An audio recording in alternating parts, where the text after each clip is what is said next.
Tatlong paraan upang mabawasan ang pamamanas. Ang edema o pamamanas ay nangyayari kung ang maliliit na tubo na dinadaluyan ng ating dugo or capillaries ay naglalabas ng too much fluid at naiipon sa ating body tissues. At madalas po itong nangyayari kung may kailangan tayong ayusing organo sa loob ng katawan katulad ng puso, atay at bato. So ano po mga tips natin? Number 1, bawasan po ang pagkain ng mga maalat at palitan ng lemon. Number 2, kung tayo po ay nagpapahinga, mas maganda kung ang ating paa ay nakataas. Number 3, limitahan po ang inom ng sobrang daming tubig sa isang araw. Mag-ehersisyo o mag-sauna upang mapawisan dahil ang pagpapawis ay nakakatulong mabawasan ang pamamanas. Number 5, pwede po kayong kumain ng mga matataas sa protina upang mabawasan ang pamamanas katulad ng low-fat yogurt, eggs, and skinless chicken.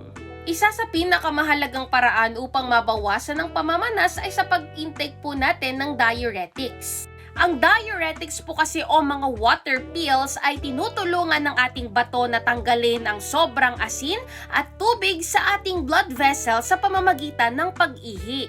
As a result, ang ating blood pressure ay bumababa din. Kaya naman ang mga diuretics ay nakakapag-prevent at improve ng sintomas ng may mga heart failure, liver or kidney failure. When it comes to natural diuretics, I highly recommend Chef Ives Sparagis with moringa and guyabano. Dahil ito po ay may diuretic properties na nakakatulong upang mabawasan ang pamamanas. This is FDA approved at kung sasamahan pa po natin ng tsaa ay mas mabilis ang magiging effect nito. When it comes to tea, pwede po kayong gumamit ng isang tea bag sa isang araw. At kung sasamahan pa po natin ito ng tamang diet and lifestyle, mas mabilis po ninyong mararamdaman ang epekto nito. Prevention is always better than cure. Stay healthy po!